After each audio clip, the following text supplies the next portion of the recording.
ये पहले भी बता चुका हूं मेरे दोस्त, आप लोगों को, आप लोगों तक पहुंचाइए कि अगर ऐसी स्थिति बनती है कि नरेंद्र, जैसे मान लीजिए कि अभी चंद्रचूड़ हैं, वो चुनाव आयोग को भी सुधारें,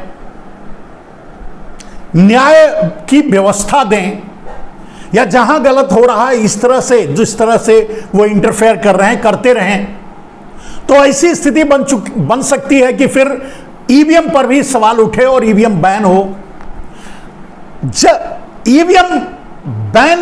ईवीएम पर बैन लगा दो, नरेंद्र मोदी इमरजेंसी लागू कर देंगे। आप लगा के देख लो।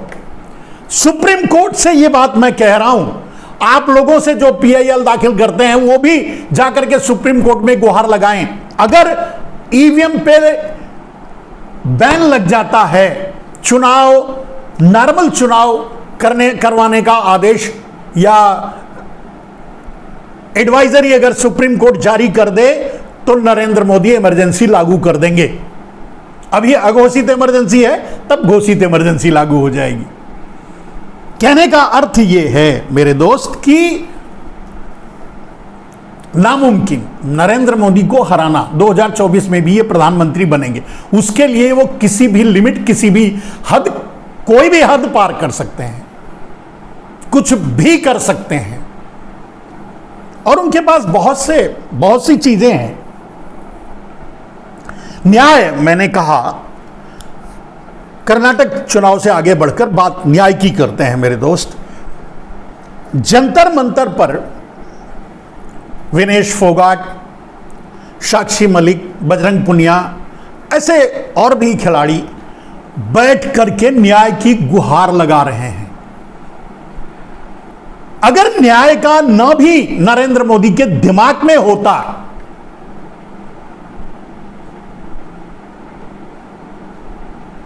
तो आप सोचिए क्या होना चाहिए था। जिन बेटियों के बहाने बेटी पढ़ाओ बेटी बचाओ का नारा लगा करके वो पूरे देश को बरगलाते हैं, वही बेटियां बैठ करके जंतर मंतर पे अपने लिए न्याय मांग रही हैं, अपनी मर्यादा के लिए न्याय मांग रही हैं। उनकी मर्यादा का दोहन हुआ है, शोषण हुआ है, उनका यौन शोषण हुआ है बहुत से खिलाड़ियों का। और यह झूठ नहीं है, यह तो सच है। लेकिन नरेंद्र मोदी सुनने के लिए भी तैयार नहीं है। तो न्याय कहां है? यह उदाहरण आपके सामने है।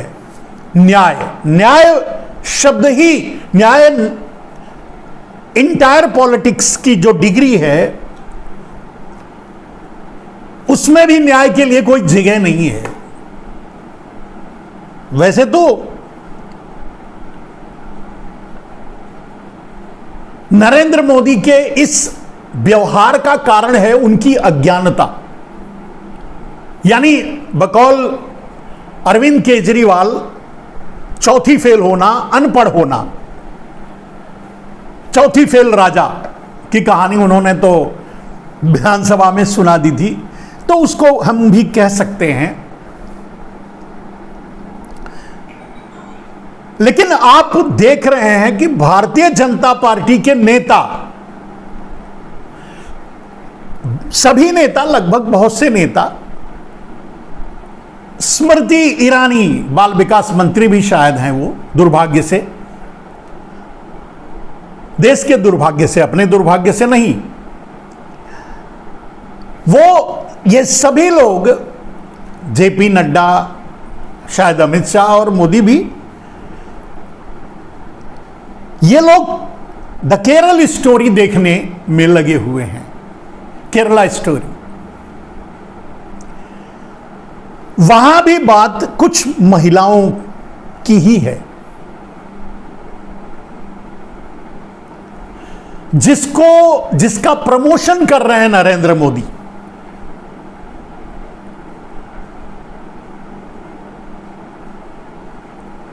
लेकिन यहां महिलाएं बैठकर न्याय मांग रही हैं, उनके लिए कोई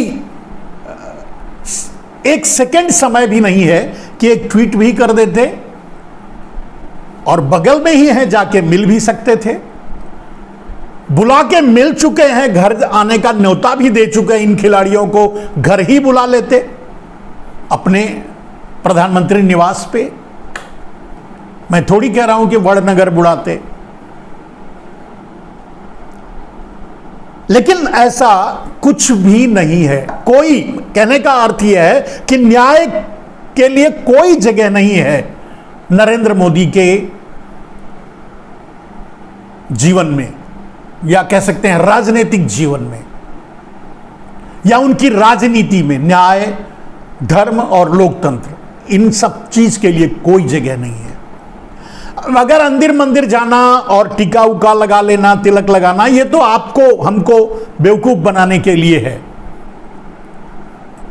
उसमें भी कोई सत्यता नहीं है। उनकी कोई आस्था किसी धर्म में नहीं है, उनकी कोई आस्था भगवान शिव, भगवान राम या किसी में नहीं है। राम मंदिर का श्रेय भी लेना चाहते हैं, लेकिन राम मंदिर में उनकी आस्था है, ऐसा कुछ भी नहीं है। जिस आदमी के मन में धर्म के लिए थोड़ी जगह होगी, थोड़ी सी जगह, जिस किसी भी आदमी के मन में थोड़ी सी जगह धर्म के लिए होगी, वो कभी अन्याय नहीं करेगा। और नरेंद्र मोदी का पूरा जीवन ही अन्याय पर खड़ा है, एक खूनी खेल पर खड़ा है, यूं कह सकते हैं, एक दमन पर खड़ा है, एक दहशत पर खड़ा है। आज भी वही कर रहे हैं। नरेंद्र मोदी अगर मीडिया में आए, समाज में आए, तो नहीं बता सकते कि वो क्यों नहीं सुनना चाहते इन खिलाड़ी बेटियों को, क्यों न्याय नहीं दे सकते, क्योंकि उनके लिए न्याय कोई मायने नहीं रखता। उनके लिए हार और जीत मायने रखती है, उनके लिए उनका स्वाभिमान मायने रखता है, उनके लिए उनके आदमी पर कोई उंगली नहीं उठा सकता, चाहे वो रेपिस्ट हो, चाहे वो मर्डरर हो, चाहे वो किलर हो।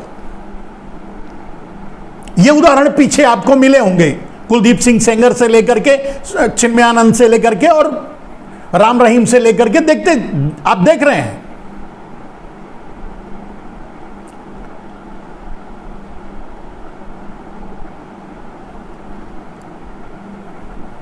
अब नरेंद्र मोदी खुद केरला स्टोरी पर वोट भी मांग आते हैं। शायद केरला स्टोरी देख भी चुके होंगे, तभी तो वोट मांग रहे हैं।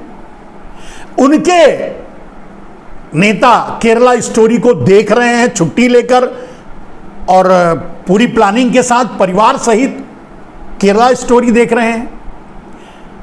लेकिन बेटियां, केरला स्टोरी में भी बेटियों का ही है। बेटियां जंतर मंतर पे बैठी हैं, लेकिन नरेंद्र मोदी ब्रिजभूषण स्टोरी देखने के लिए तैयार नहीं है। बीच में सोशल मीडिया में तो यह भी आया कि 40 से 41 हजार बेटियां गायब हो चुकी हैं गुजरात से, उनका कोई पता नहीं है कहां गई।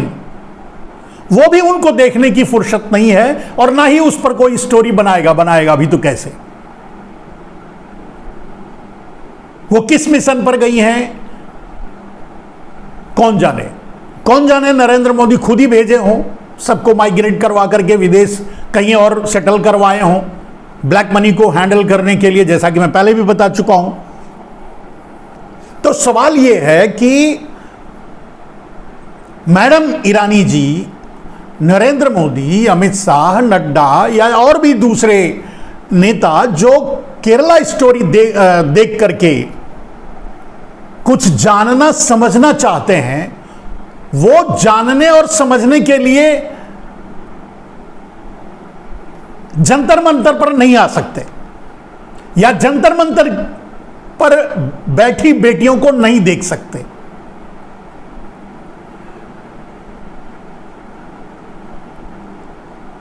शायद वो उन्हें इंतजार होगा कि जंतर मंतर की बेटियां भी गायब हो जाएं, और हो सकता है गायब करवा दें नरेंद्र मोदी, और गायब करवा करके कोई और स्टोरी बना दें, कोई और कहानी बना दें, क्योंकि एक माफिया, एक ताकतवर आदमी खड़ा है इन बेटियों के सामने। नरेंद्र मोदी को परिवारवाद भी नहीं दिखाई देता वहां जहां पूरे WFI के एसोसिएशन पर सिर्फ परिवार सहित कब्जा करके रखा है, जैसे अमित शाह एंड फैमिली कब्जा करके रखा है क्रिकेट एसोसिएशन पर। लेकिन वहां भी नरेंद्र मोदी को परिवारवाद भी नहीं दिखाई देता, साम्राज्यवाद भी नहीं दिखाई देता, कोई अन्याय भी नहीं दिखाई देता, और यौन शोषण तो उन्हें दिखाई ही नहीं देगा, नहीं देता। कोई निर्णय नहीं, कुछ भी नहीं। मैं पहले भी बता चुका हूं कि चंद्रभूषण तो क्या बोलते हैं, बृजभूषण, माफ कीजिएगा, बृजभूषण तो